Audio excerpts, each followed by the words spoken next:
Olha, os 100 primeiros dias melhores, como a pesquisa disse, foram os 100 primeiros dias do segundo mandato. Por quê? Porque era uma herança de Lula dele mesmo. E ele já tinha conseguido, por um bom governo no primeiro mandato, ter uma popularidade alta, e essa se refletiu nos 100 primeiros dias do segundo mandato.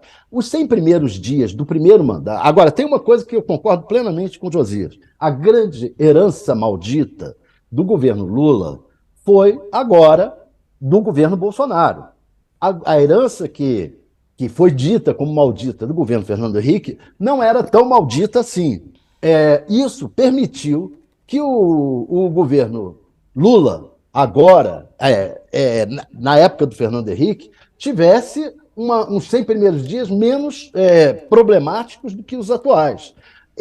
Agora, a gente tem que lembrar o seguinte: por exemplo, o Lula, no seu discurso de posse, no primeiro mandato, anunciou Fome Zero.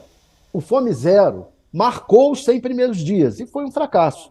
Tanto foi que teve que ser mudado para o Bolsa Família. Foi criado o Bolsa Família e o chefe do Fome Zero, o José Graziano, foi afastado, ganhou lá um cargo honorífico e foi afastado, porque não deu certo o Fome Zero e veio o Bolsa Família, que foi a grande marca do primeiro mandato do governo Lula.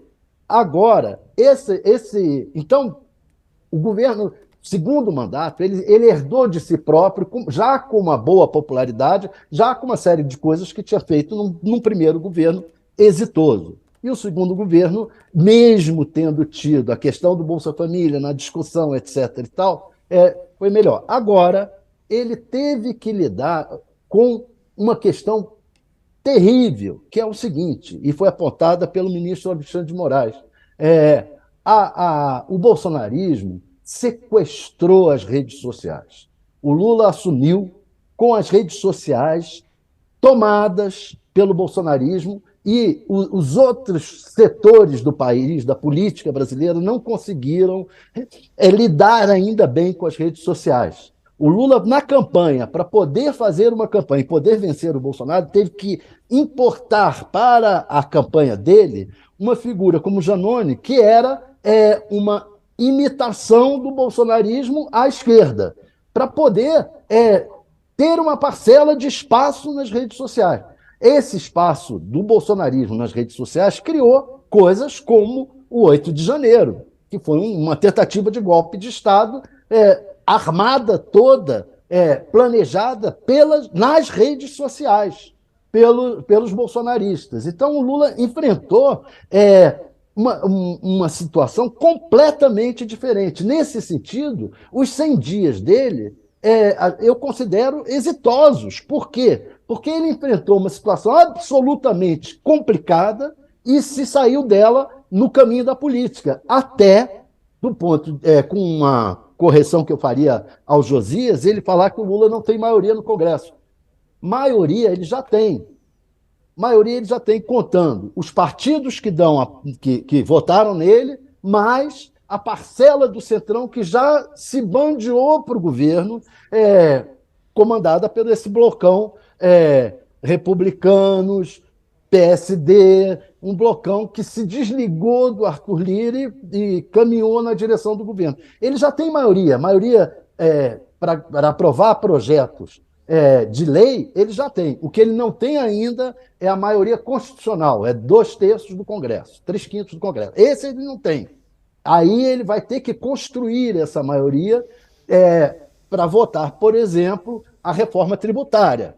Já o projeto de arcabouço fiscal, que é projeto de lei, ele exige só maioria. E o Lula tem essa maioria. Daí as expectativas, até do próprio Josias, de que o arcabouço fiscal passe.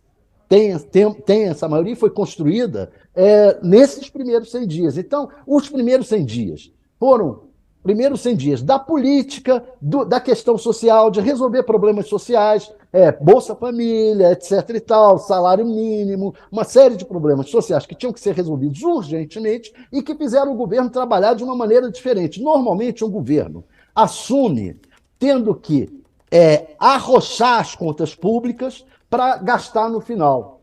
Todos os governos são assim.